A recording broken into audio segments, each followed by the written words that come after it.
I will betray her. I will break her heart, so that I do not break her soul. Huh. He seems to truly care for her. And it seems that if I'm getting that right, and it's hard to just have it in front of you to read, like I can with open, like I can just read that. But I think what he's saying is he didn't need her to sacrifice herself. He was trying to basically trying to upset her, so break her heart, so not to break her soul, meaning she'd be hurt one way, but no, her soul wouldn't be rent in two or whatever. So he was trying to protect her, though she inadvertently lived for quite a long time and is quite fucked up, I'm sure. Excuse me. I want to point out that notebook to her. Not a cockroach. Okay. Christ, lag. And is this really the engine? This looks really fleshy and creepy. Okay. Let's pop back to town for a moment.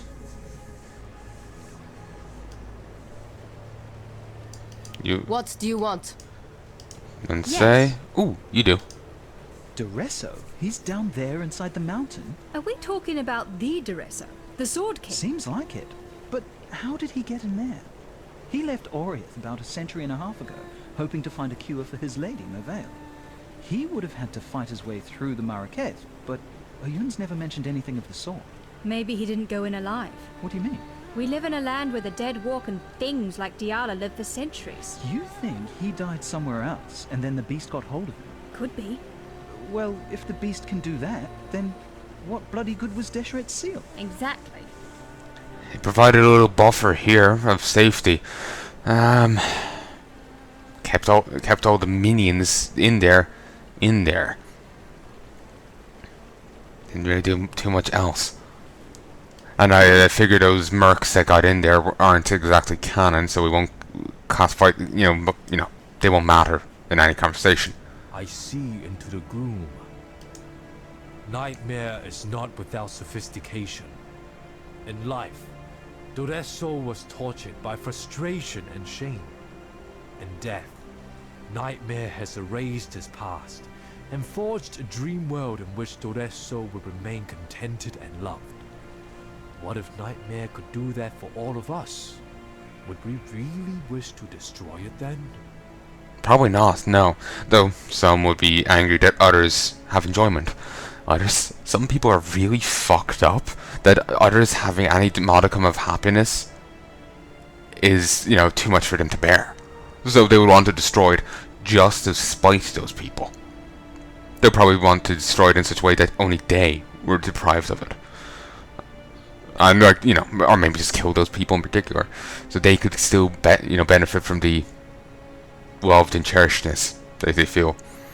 Then again, they'll be trapped in a dream world, so they wouldn't even acknowledge those people to begin with, and they also wouldn't be able to destroy the nightmare. So, regardless. My understanding of Kaom, the man, is that he was a prisoner of his own delusions. Now, he is a prisoner of someone else's.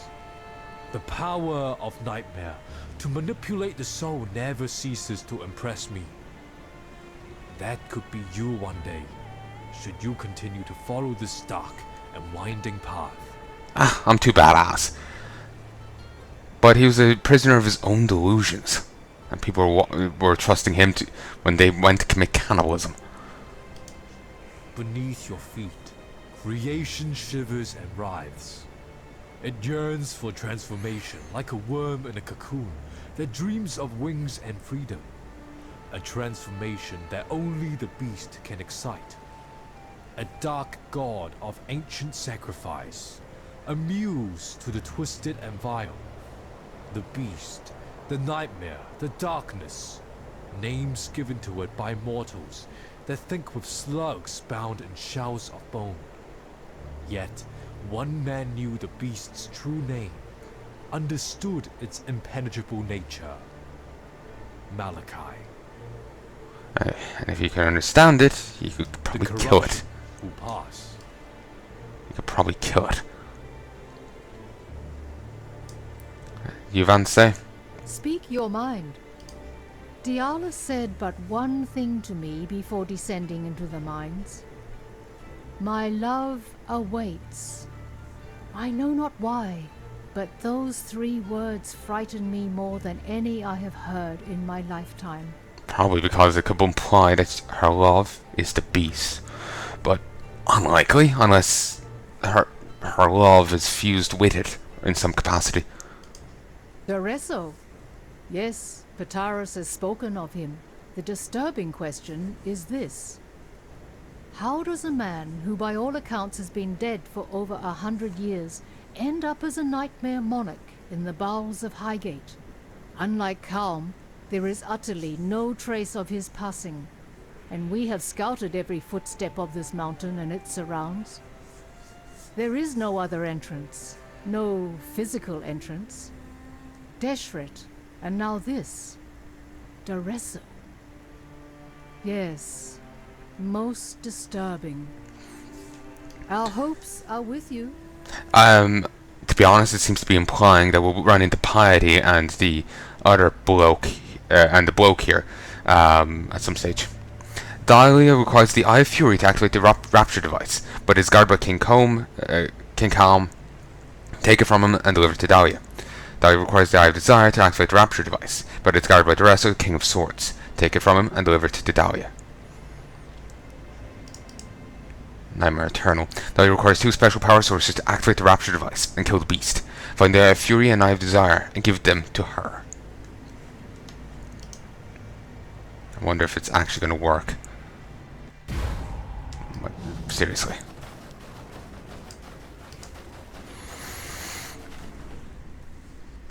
To be honest, I'm kind of expecting it to weaken the beast and then we throw down.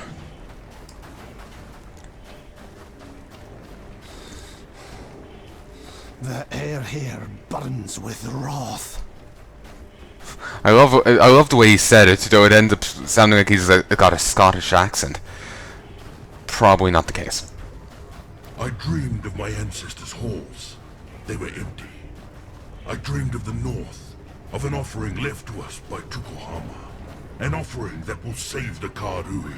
I needed only to take it. I gathered my finest 500. I brought them here. I claimed what Tukohama had promised me.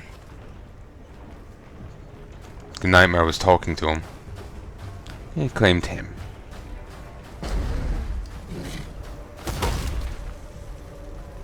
Rakango? Christ. Lag. Inuit Totem.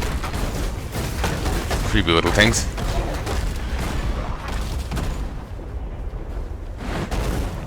What the? Volcanic Golem. Alright. Wait. Oh, that's one of the enemies. Alright. Looked like, well, it's one of my guys. Looked like one of the enemies for a moment there. Okay, let's have a wander around. See what we can find. Ooh. Meat Barbs. Oh, funny name.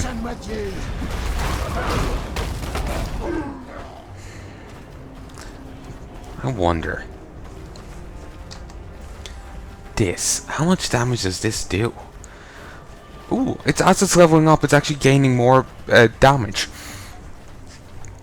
Originally, it didn't do any bonus damage. It was, you know, it didn't have a thing like that. It deals 104.8. It didn't have that line at all. But as it's leveling up, it's doing more and more damage.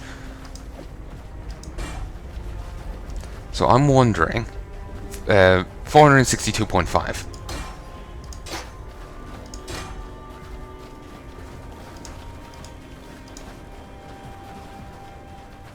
275.5. And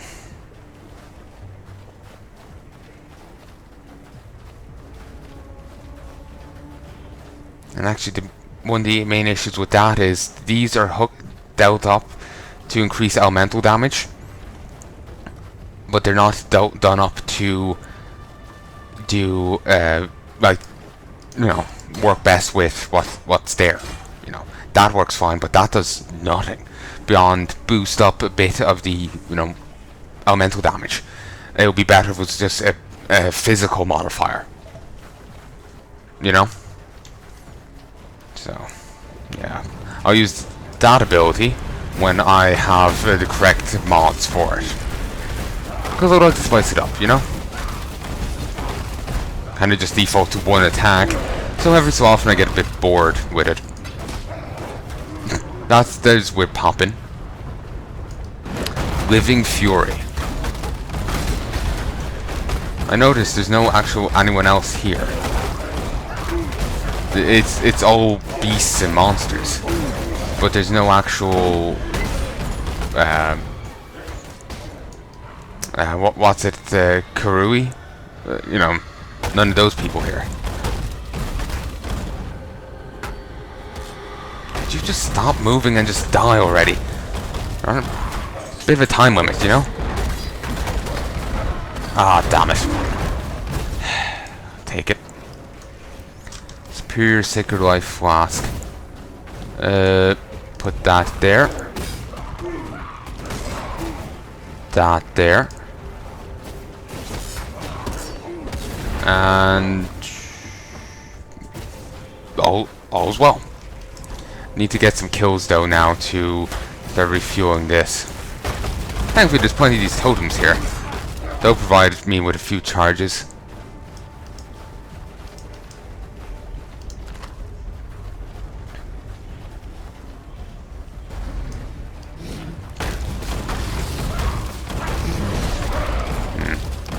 I think I can actually fit across this way. That didn't drop anything nice, did it? No.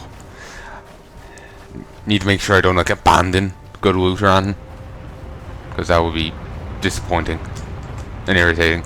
Like say if I abandoned a legendary. Like one of the things that would allow me to have a second goal. Ooh, I completely ignored these. Really shouldn't.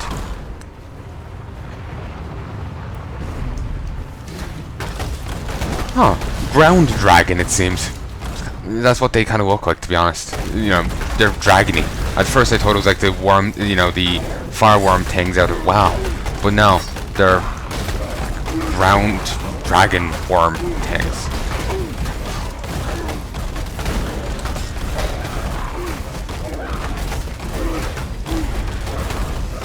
Ooh, another withered carving. Nice.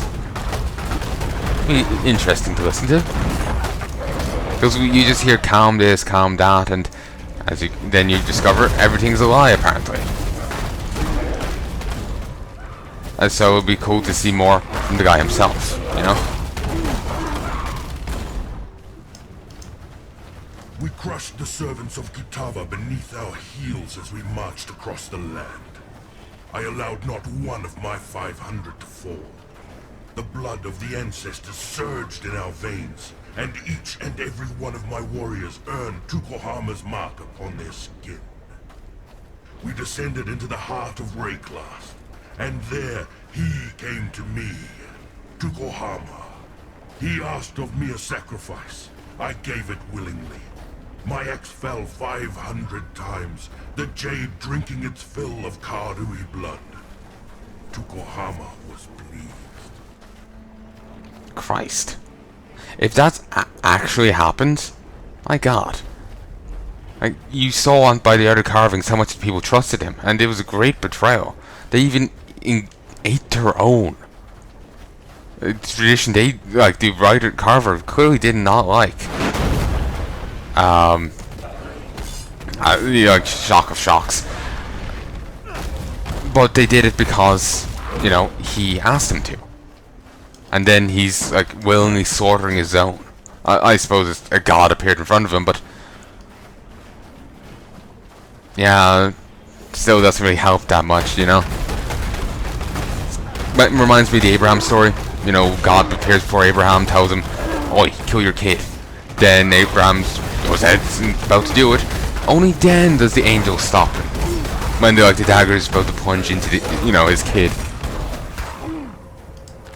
Though in this case, they carry it through. There's a bit of a difference. Never said it was the exact same.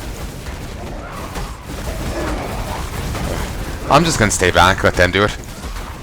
See, there's the advantage of having these minions. They seem really damn durable to, fire damage. Like shite. And so things that just demolish me, they can just stride on in. And I even have a fair bit of fire resist, and I just can't tank it.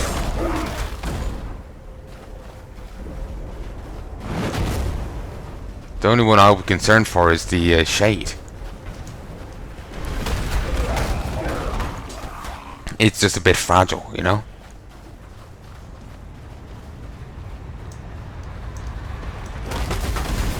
Let's try and kill the spy. Come on. Come on, just die already. Be great if I froze him. Come on, just die already. He got ignited, but only momentarily. Ah, escaped. It's like a treasure goblin, except not nearly as profitable and on a much more limited time scale. It basically vastly inferior. Also buffs enemies. It's just like, ugh.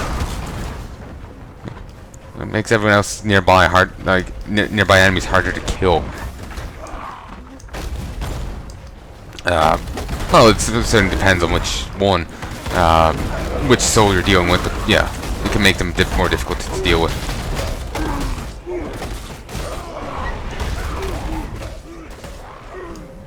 Come on, just die already.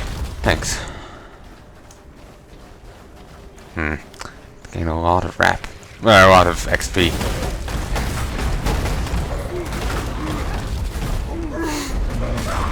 It's feasible, it's just gonna take a while. I see myself only getting a few more levels up before the end of this act. And I hope the next few acts are out already. Otherwise, I'm gonna have to wait a while, and I'll probably end up out of the groove, so who knows when I'll get back to this. Then again, I do still have the labyrinth to do. And part of me is thinking, oh, I could go level up a witch, but I wouldn't want to go through all of this all over again. I might do it ages later. Like an utter age later, when I haven't played this at all in ages. But even then, I probably wouldn't want to play it again. I need to get over here and kill this thing, because those only defeat killing its tentacles.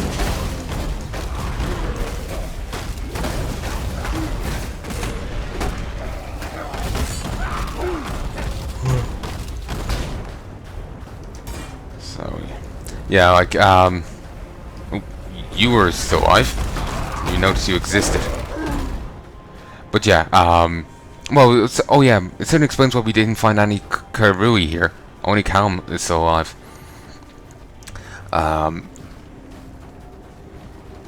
Barg. But yeah, I probably wouldn't be into replaying this as the Witch or the Scion. Probably just wouldn't be into it.